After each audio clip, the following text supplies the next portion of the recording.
Boa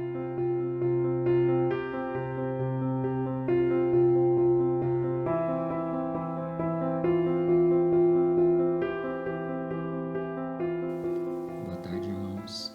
Iniciando mais um Evangelho com o título Bem-aventurado os aflitos. Senhor Deus, Mestre Jesus, bons espíritos presentes, pedimos que sejamos intuídos para compreender da melhor forma possível o Evangelho de hoje. Assim seja, graças a Deus. Bom, o tema de hoje, Bem-aventurados os aflitos. Então, vamos começar. Bem-aventurados os aflitos. Tem um texto aqui, né?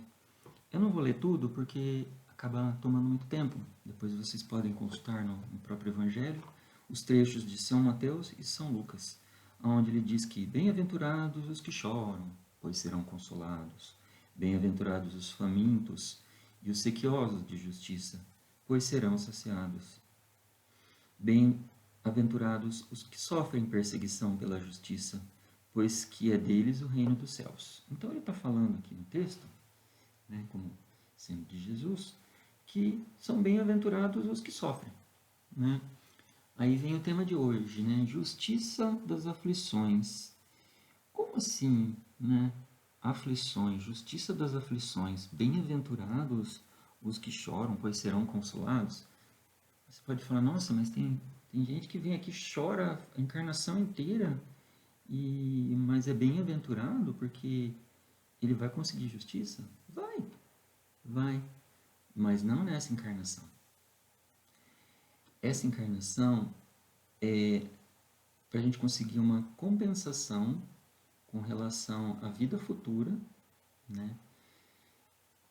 Referente ao que a gente fez conosco mesmo em vidas anteriores. Então vamos imaginar que temos um espírito imortal, um perispírito que o reveste, e um corpo físico, que é o que aparece aí no vídeo. Se pensarmos em termos mundanos, materialistas, do tipo só existe uma vida, só existe uma encarnação, depois acaba tudo. Dessa forma, você acaba não enxergando. Você vai falar assim, não, é injusto. A pessoa tem só a chance de uma encarnação e nessa encarnação só sofrer. Deus não é justo? Começa a falar um monte de coisa.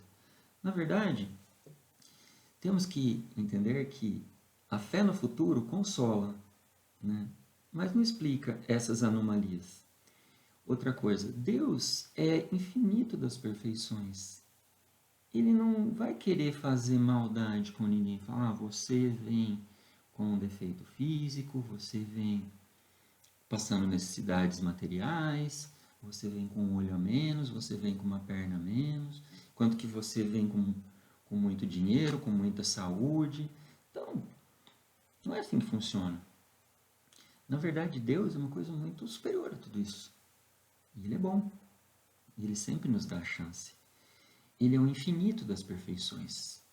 E nós somos seres ainda precisando de uma evolução muito grande para conseguir sequer entender essa parte. Vamos começar falando assim. Por exemplo, causas atuais das aflições. Quem ocasionou, por exemplo, se eu venho com uma deficiência física? Quem ocasionou isso? Deus que quis assim? Se pensarmos que já ao longo de muitas encarnações ao longo do tempo, ocasionamos determinadas faltas, né?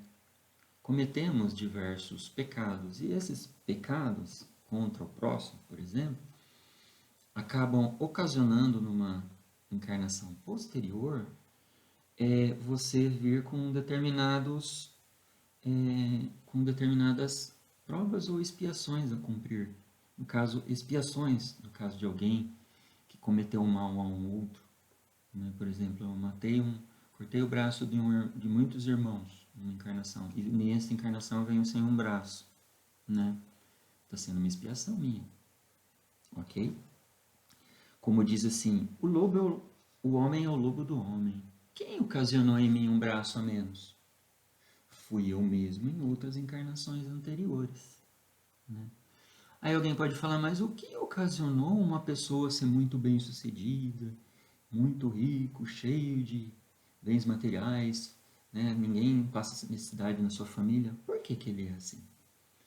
Também, assim, quando a gente encarna, temos determinadas provas. A gente não sabe se essa riqueza não está sendo uma prova para essa pessoa. E se essa riqueza for uma prova assim, agora ele tem tudo, dali a pouco ele perde tudo? Né? Como é a história de Jó, antigamente, no Velho Testamento, né? Ele foi testado por Deus. É mais ou menos assim a história do Velho Testamento de Jó. Ele era rico, tinha uma família muito grande, muitas esposas, muitos animais, né? E perdeu tudo. Era uma aposta entre Deus e o diabo, né? Que se Jó perdesse tudo, ele renegaria a Deus. Mas no final, quando ele perde tudo, fica doente, não tem mais nada, e se ajoelha nas cinzas, mesmo assim ele agradece a Deus por tudo. Então, a lição de Jó, né? Quando você pega essas aflições como uma causa maior, né? Como assim, bom, eu posso encarar de duas formas eu não ter um braço. Poxa, eu não tenho um braço, vou blasfemar contra Deus que não me deu o braço. Ou posso pensar assim, essa falta desse braço que Deus me deu está me promovendo uma melhora. Se eu tivesse esse braço, com certeza eu não conseguiria estar realizando determinadas tarefas nessa minha encarnação com uma melhora moral e intelectual. Tá? Então, assim, é uma forma, né, de as aflições nos melhorarem. Quando você sofre dores, perdas, o teu espírito evolui num determinado sentido. Né? Causas, então, assim, vamos falar um pouco, né, do texto, assim, ó. Quantos homens caem por sua própria culpa? Né, isso aqui do Evangelho, ó. Quantos são vítimas de sua imprevidência, de seu orgulho, de sua ambição? Será que aquele que ganhou uma riqueza muito grande nessa encarnação não pode estar voltando numa outra sem ter nada? Por administrar mal esses bens que lhe foi dado, que lhe foi emprestado? Né?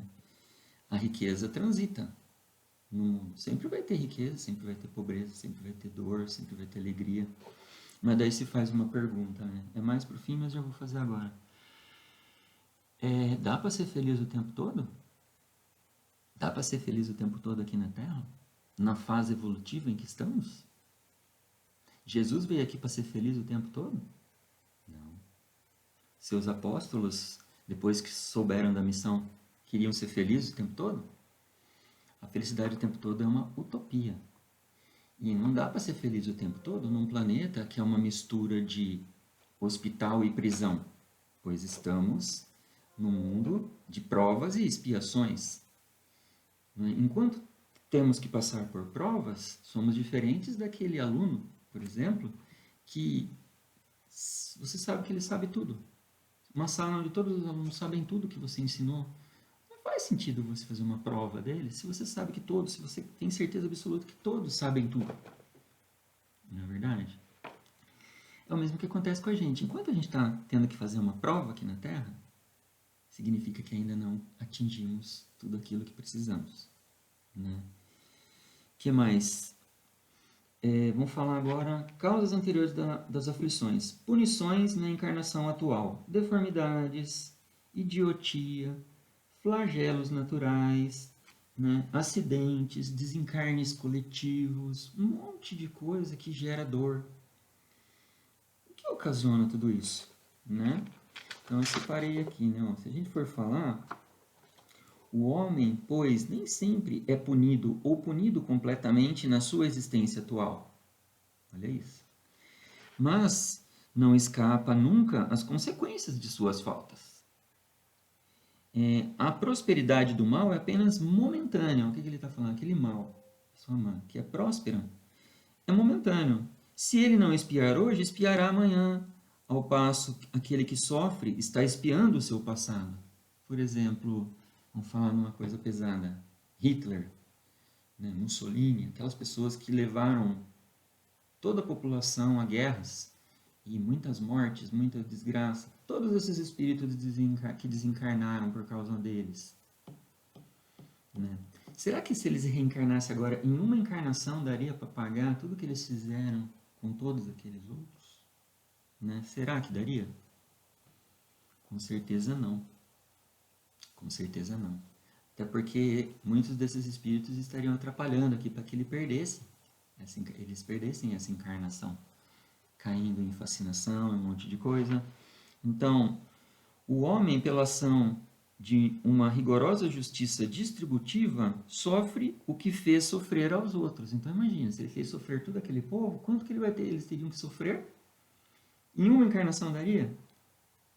Seriam necessárias muitas outras encarnações para conseguir, né? Que mais? A Terra como uma prisão, no caso, né? Privação, correção de quem? Dos espíritos endurecidos, como se diz, né? Aquele que não aprende pelo amor, teria que aprender pela dor. Infelizmente, no hospital você recebe remédios, e às vezes esse remédio é amargo, mas esse remédio é amargo para um tempo posterior você estar bem. Então vamos imaginar a Terra como um presídio e hospital, onde temos que sofrer pela nossa melhoria, em vários sentidos, em vários campos. Podemos dizer então que o sofrimento nada mais é que uma depuração para o progresso, tá? Mas assim, provas e expiações vão indicar para a gente então que somos espíritos inferiores. Somos muito inferiores ainda, pois temos o sinal de inferioridade, que é aquele que eu falei, o perfeito não precisa ser provado, né? Um exemplo, quer ver um exemplo de um espírito que já transcendeu a Terra? Bezerra de Menezes. Ele fez tanta coisa, mas tanta coisa para o bem, que chegou uma hora a falar, olha, você já conseguiu um grau de elevação para um mundo melhor. Sair do provas e expiações e ir para uma regeneração. Sabe o que ele falou para os bons espíritos que o encaminharam nesse sentido? Não. Eu quero voltar na Terra. Eu quero passar por mais depuração, passar por mais dificuldade para ajudar meus irmãozinhos que lá se encontram, de forma a eu me purificar e ajudá-los a se tornarem seres melhores moralmente. Olha só. Então, o espírito de luz, Cristo, nossa, imagina a natureza, né? A esfera crística em que ele estava, ele teve que descer até a Terra, né? Para sofrer na nossa mão, na mão dos seres humanos, ser crucificado, ser humilhado, né? Ainda tem alguns povos que até hoje não acreditam que Jesus é quem é, né? Ou seja, Bezerra de Menezes resolveu sofrer na Terra por sua vontade, mesmo já sendo merecedor de outras esferas mais elevadas. Tá? Voltando agora no exemplo que eu falei de uma pessoa que fez muito mal na Terra, por exemplo, Hitler. Ou alguém que causou muita coisa no nazismo, lá na época da Segunda Guerra, que eles fizeram muita maldade com muita gente, né? Morreu muita gente de forma muito cruel, muito brutal. Vamos imaginar que um desses encarnasse na Terra sabendo de tudo que fez. Quando ele desencarna e vê tudo que ele fez, ele fica num desespero, que ele fala, meu Deus, como que eu fui fazer aquilo tudo de mal? E ele tem a chance de voltar na Terra para tentar se redimir através de expiação, de provas que ele ia ter que passar, para tentar quitar esse débito aí. Mas Deus vai querer que ele quite tudo de uma vez? Primeira pergunta, daqui a pouco a gente responde. Segundo, se ele souber de tudo que ele fez e ele encarnar, será que ele consegue? Falar assim, nossa, eu estou devendo 100 bilhões de dotes, né, de caridade por tudo que eu fiz. Eu não vou conseguir. Mas e se ele vier na Terra com esquecimento do passado? Se ele vier para a Terra com um novo ponto de partida. Deixa eu ler um textinho aqui que fala um novo ponto de partida. Ele fala assim, ó. Frequentemente o espírito renasce no mesmo meio em que já viveu, estabelecendo de novo relações com as mesmas pessoas, a fim de reparar o mal que lhes haja feito. Se reconhecesse nelas a quem odiara, quiçá o ódio se lhe despertaria outra vez no íntimo. De todo modo, ele se sentiria humilhado em presença daquelas a quem houvesse ofendido. Olha isso. Outra coisa, o esquecimento ocorre apenas durante a vida corpórea, volvendo a vida espiritual. Volvendo a vida espiritual, redimite o espírito a lembrança do passado. Então a gente zera. A gente zera, vem como uma criança nova que não tem nada. É igual assim, o velhinho começa a se desligar de tudo que é, tudo que fez. Quase vira uma criança, né, para desencarnar. Aí vem, quando encarna, depois do merecimento e tal, do planejamento espiritual, encarnatório, ele encarna como uma criança que esqueceu de tudo que fez. E nesse momento, ele tem a chance de quitar um pouquinho do que ele fez. Quitar como? Realizando suas tarefas, né, que foram programadas, né, no seu processo pré-encarnatório. Certo? Então, adormecidos no corpo, melhorar os defeitos. Então, quando a gente está adormecido no corpo pelo mal que fizemos, nos é permitido o quê? Ter uma chance de começar a quitar a minha dívida, as nossas dívidas. Motivos de resignação. Bem-aventurados os aflitos, pois que serão consolados.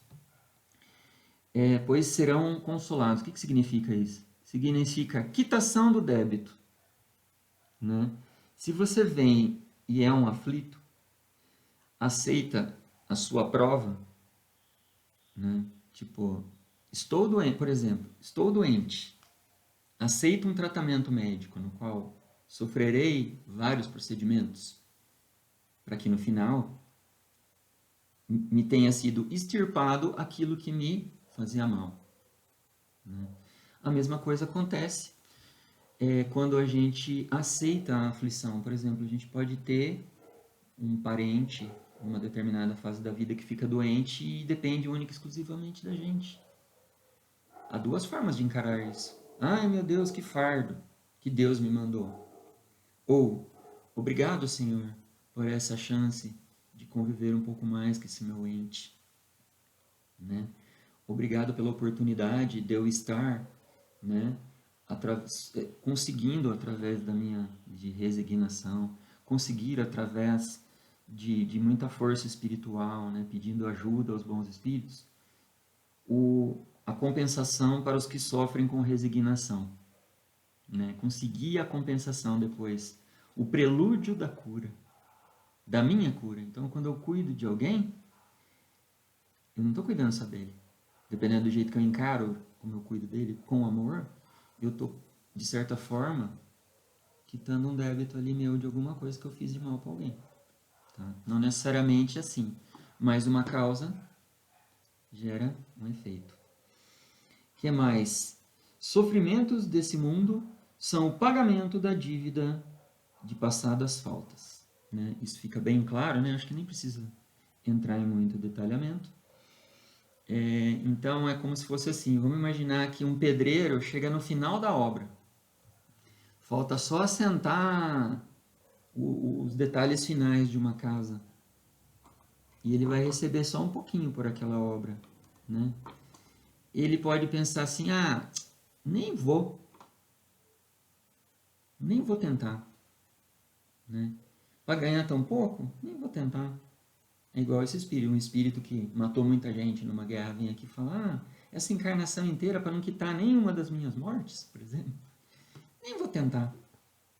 Agora, se ele vem desligado, né, do passado, com chance de se redimir, porque Deus dá a chance. Deus não pune primeiro e... Não, ele dá a chance de você se recuperar, independente do que seja. Né? O que mais? Por exemplo, no caso do suicídio e loucura. Então, assim, a pessoa também pode pensar assim, eu não aguento mais, estou passando muita aflição nessa vida, já deu para mim, vou encerrar minha vida agora. E aí eu encerro agora, já vou para Deus, já vou para o céu, já fico bem lá. Ou qualquer lugar que eu vá é melhor que aqui. Só que o que acontece? Vamos pensar assim, quando eu encarno na Terra, Eu tenho uma energia vital dentro de mim. E essa energia vital é como se fosse uma bateria, que vai me levar até a minha idade correta de desencarne. Eu posso adiantar ou atrasar um pouquinho, mas por cometer deslizes, né, tudo mais, mas tá ali o meu tempo. Vamos supor que eu tenho que viver até os 70. Se eu tiro a minha vida com 20, vamos supor, eu me jogo na frente de um trem, com 20 anos, porque eu não suportei a dor. Engana-se quem pensa que depois essa pessoa vai para um plano melhor. Infelizmente, o que a gente sabe é que enquanto tiver energia vital dessa pessoa, ela não vai se desligar do corpo material dela. Ela não vai se desligar desse plano material.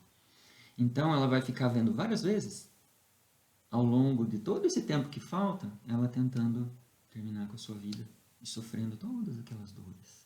Então, é uma coisa muito dolorida. Mas você pode perguntar assim, nossa, mas então quer dizer que quem se suicida vai ficar o resto da eternidade assim? Não. Vai ficar o tempo que lhe falta, que era o compatível com o seu desencarne. Um exemplo interessante é o... Se a gente for pensar no Divaldo Franco, o Divaldo Franco conta numa palestra que tinha uma época tinha um espírito obsessor nele querendo que ele se suicidasse. Ele teve uma irmã que se suicidou. E depois de muito tempo, ele conseguiu convencer esse espírito a parar de perturbar ele querendo que ele se suicidasse, né? E a irmã dele, depois de muito tempo, teve a permissão de reencarnar novamente na Terra, né? E ele teve conhecimento de quem foi e como reencarnou, e pôde até inclusive ajudar essa irmã. Mas depois de muito tempo e muito sofrimento. O que é melhor, uma aflição encarnada, né, passando pelo seu processo, aceitar o seu processo, né, dessa prova, né, aflitiva, ou desencarnar por um suicídio, ficar lá remoendo aquilo ali e não te melhorar em nada, você voltar 0 a 0 de novo ou devendo mais ainda do que você já tinha. Porque tá difícil voltar para reencarnar na Terra. Muita gente precisando, não é nem querendo, muita gente precisando para encarnar pela última vez, para ver se vai para o primitivo ou vai para o mundo de provas e o mundo de regeneração. E não está tendo possibilidade de todos ao mesmo tempo. Tá? Suicídio é um obstáculo a que o outro...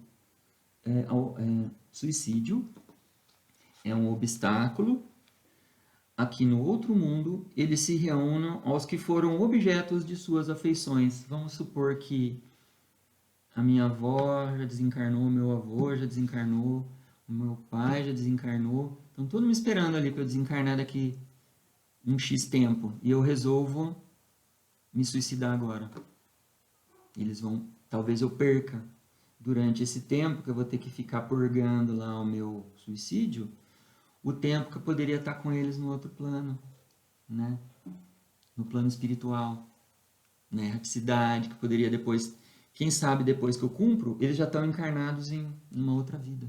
Então eu perco a chance de reencontrar com os meus entes queridos que estão esperando o meu desencarne, quando for oficialmente e realmente tendo que acontecer, né? O que mais? O que é a vida humana perante a eternidade? O que é uma encarnação de, sei lá, de 60 anos perto do infinito? Somos espíritos infinitos, de tempo infinito. Como que vai ser? Né? Vale a pena ficar perdendo encarnações com coisas que dá para a gente suportar? A prova que vem nunca é pior do que a gente pode suportar, né? Então, toda vez que recebemos, devemos entendê-la como bem e mal sofrer. Como que é? Bem-aventurados os aflitos. O reino dos céus lhes pertence. Aflito sofrimento. Provas bem suportadas podem conduzir ao reino de Deus. Quer um exemplo melhor do que São Francisco de Assis, que era uma pessoa muito rica, de família muito rica, da Itália? Foi nas cruzadas com aquelas armaduras, né, todas de aço, custava uma fortuna. E mataram muita gente, viram muita gente morrer, fizeram uma coisa errada. E quando voltou, ele jogou tudo fora o material, devolveu tudo pro pai, tirou até a roupa, ficou pelado no meio da rua, falou, não quero mais nada disso. A partir de agora, quero passar pela minha aflição, pela dor, igual Jesus passou. Então ele largou tudo isso para passar por um bem sofrer, né? Como que é um bem sofrer? Aceitar tudo que é terreno como parte da nossa evolução. Se tivermos que passar fome, passaremos fome. Se tiver que passar dor, teremos dor. Se tiver que passar necessidade, passaremos. Mas como? Sempre com fé em Deus e agradecendo, sabendo que isso é momentâneo, que isso faz parte de uma mera encarnação, né? Que mais? Desânimo é uma falta, mal sofrer. Deus não coloca fardos pesados em ombros fracos. Olha isso. O fardo é proporcional às forças. E, olha isso, a recompensa é proporcional também à resignação, à coragem, né? Eu posso chegar e blasfemar a Deus, como eu posso chegar e falar, Deus, me dá a minha cruz que eu estou carregando aqui. Essa encarnação é para carregar essa? Essa encarnação eu só vou levar um tijolinho a minha vida inteira daqui para lá, para construir aquele muro que eu derrubei na outra? Vamos lá. O fardo é a tribulação na vida. Quando utilizamos essa tribulação na vida, podemos encará-la de uma forma construtiva. Não é verdade? Podemos encará-la de uma forma construtiva. E toda vez que encaramos, por exemplo, o mal e o remédio, a terra é um lugar de gozo? Um paraíso das delícias? Ou é um hospital-prisão? Né? Provas e expiações. Estamos no hospital-prisão. Você é doente, você é prisioneiro aqui, cumprindo pena. Quando vossas almas se decidirão lançar-se além dos limites do túmulo. Olha isso, ó. Lançar-se além dos limites do túmulo. Achar que é só... E aquele que é materialista, que fala que é só aqui mesmo? Eu vou viver o quanto eu posso, vou gozar o quanto eu posso, o dinheiro que eu tenho vou gastar tudo, e no fim eu me mato porque eu não acredito que exista nada depois daqui. É uma atitude boa para se ter perante a espiritualidade, tudo que a gente conhece. Não dá para você negar Chico Xavier.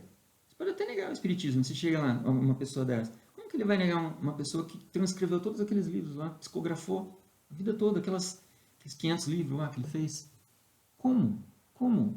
Em outras línguas que ele sequer fala. Então, assim, é uma coisa assim, humildade, né, primeiro, para os materialistas. Materialistas, pensem melhor, verifiquem melhor os fatos materiais aqui. Leiam todos os livros do Chico e depois a gente conversa. É mais ou menos assim. A felicidade não é desse mundo, tá? Como assim? Nem a riqueza, o poder ou a florida juventude são condições à felicidade. Olha isso. Nem a riqueza. Será que todo mundo que é rico é feliz? Eu sei de caso de muita gente que, por ser rico, é muito infeliz. Muito. Só ver esses famosos aí, né? Que a gente conhece aí do mundo aí. A dificuldade que é a vida. No Facebook e no Instagram não vale, porque ali as pessoas postam as melhores fotos ou as fotos que nem são delas, todo mundo é feliz o tempo todo, né? Como uma revista Caras, né? Não tem ninguém triste ali. Então, esses não vale, Facebook e Instagram. Vale você ir lá e ver a pessoa, realmente conversar com ela e entender se ela é ou não. O poder, nossa, quer saber como uma pessoa é? Deu poder a ela. Não tem esse jargão? Que mais? Ou a florida juventude. Será que quem é jovem é feliz? Será que todos os jovens são felizes? Olha agora na pandemia a quantidade de jovem com ansiedade, com depressão, né? Olha quanta coisa. Então, olha quanta coisa que está acontecendo agora, que está passando para a gente como sendo aflitivo. Mas isso faz parte do que a gente quer obter no depois, no pós-encarnatório, que é o que importa. Felicidade é uma utopia. Bens materiais não nos previne da infelicidade. Vi uma vez em uma entrevista do Antônio Hermílio de Moraes que ele ia trabalhar na fábrica dele de cimento de Fiat Uno, que era o carro mais baratinho, popular. Convidaram ele para fazer até uma propaganda, não me lembro se ele fez, e perguntaram para ele, por que você é tão humilde, você anda nesse carro e não anda num carrão importado? Ele falou, é para eu sempre lembrar que nem com todo esse dinheiro que eu tenho, eu consegui salvar 2 irmãos meus que morreram de doença. Então, nem todo o dinheiro do mundo compra saúde. Olha, uma pessoa visionária como ele é falar uma coisa dessa, se desprendendo, de certa forma, de certos materialismos.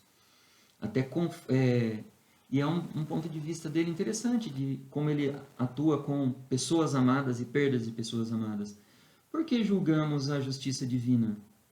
O que é a nossa justiça perante Deus? Olha isso. Por que julgamos? Poxa, Deus levou aquele jovem de 20 anos. Justiça divina e justiça dos homens. Ele tinha uma vida inteira pela frente. Seria um capricho divino isso? Será que Deus é caprichoso? Será que Deus é cruel? Tudo bem, no Velho Testamento tem umas coisas lá, mas isso ficou para trás, né? A gente está vivendo outras eras e do Novo, e né, todas as mensagens novas que vieram para a gente. Mas aqui tem uma justiça divina. Eu separei um texto para ler. Ó. Deixa eu ler esse texto aqui.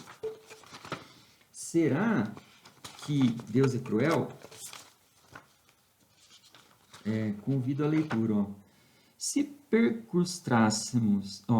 perscrutasseis melhor todas as dores que vos advêm, nelas encontrareis sempre a razão divina. Razão regeneradora. Olha isso. E os vossos miseráveis interesses se tornariam de tão secundária consideração que os atiraríeis para o último plano. Quer dizer, depois que você desencarna e vê do que você estava reclamando e tudo que você deve, e tudo que Deus te permitiu aqui para tentar te ajudar, você fica sem fala.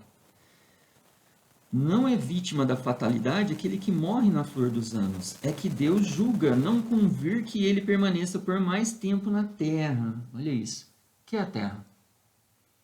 Provas e expiações. É um hospital, cadeia. Vocês gostam de ficar no hospital? Não sei se não gosta do hospital, imagina numa cadeia. Ou numa cadeia hospital. Será que, vamos falar assim, você tem que ficar 10 anos numa cadeia hospital, de repente vem uma pessoa e fala, resolvi que em 1 ano você já pode ir embora, porque você já conseguiu tudo o que eu precisava de você aqui. Está redimido, pode ir embora. Você não vai para um lugar melhor, que não seja cadeia hospital? Então, é uma horrenda desgraça, dizeis, ver cortado o fio de uma vida tão prenhe de esperanças. Uma pessoa que morre novo, ou cheia de possibilidades de ser alguma coisa, principalmente assim, materialista, alguma coisa, ele seria muito rico, ele era inteligente, seria muito rico, milionário, não sei o quê, né? De esperanças falais, das da terra, onde o liberto houvera podido brilhar, abrir caminho e enriquecer, quer dizer, é horrenda desgraça porque ele poderia enriquecer na terra? Sempre essa visão estreita e incapaz de elevar-se acima da matéria? Sabeis qual teria sido a sorte dessa vida ao vosso parecer tão cheia de esperanças? Quem vos diz que ela não seria saturada de amarguras? De repente o cara desencarna com 20 anos numa possibilidade de ser, entre aspas, um grande empresário, um grande, né? Tipo, materialmente super ultra. Só que será que ele desencarnando com 20, ele não pode reencarnar depois, mais para frente, mais humildinho? E essa reencarnação, a encarnação dessa agora que ele está aqui, que ele perdeu com 20, entrando toda essa riqueza, ele não perde a encarnação por causa da riqueza? Ele se perde no materialismo? E tudo que ele conquistou já nos pequenos 20 anos se perde? Ele perde uma encarnação por ter que ficar nesse hospital prisão por mais tempo? Então Deus tolhe, às vezes, por bem do próprio espírito. Para esse espírito ter chance de evoluir mais rápido. Ele conseguiu a meta dele aqui na Terra. E ele foi para um lugar onde considerado uma meta talvez melhor, ou reencarnar de novo de uma outra forma, né? A morte prematura, retirar deste vale de misérias. Estamos num vale de misérias. Liga a televisão e vê a desgraça em que estamos. Estamos passando por uma transição planetária. Toda essa dor, toda essa dificuldade. Se a pessoa sai antes, ele está merecendo, tá?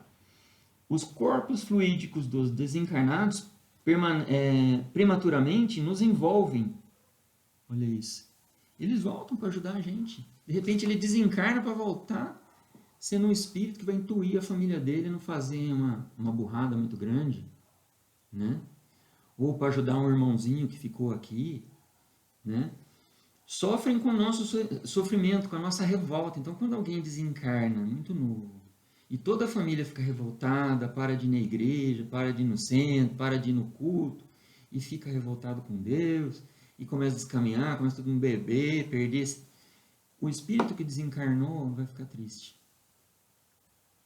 porque ele não consegue ver todo esse povo se perdendo e ele tentando ajudar e não conseguindo, pois eles baixaram o vibracional e ele não consegue se aproximar e ajudar, tá? Então é mais ou menos isso, né? O que mais que temos aqui? Bom, finalizando, né? Tem vários aqui, ó. Se fosse um homem de bem, não teria morrido. Será? Então convido agora a leitura, por já ter excedido um pouco o tempo destinado à palestra, né?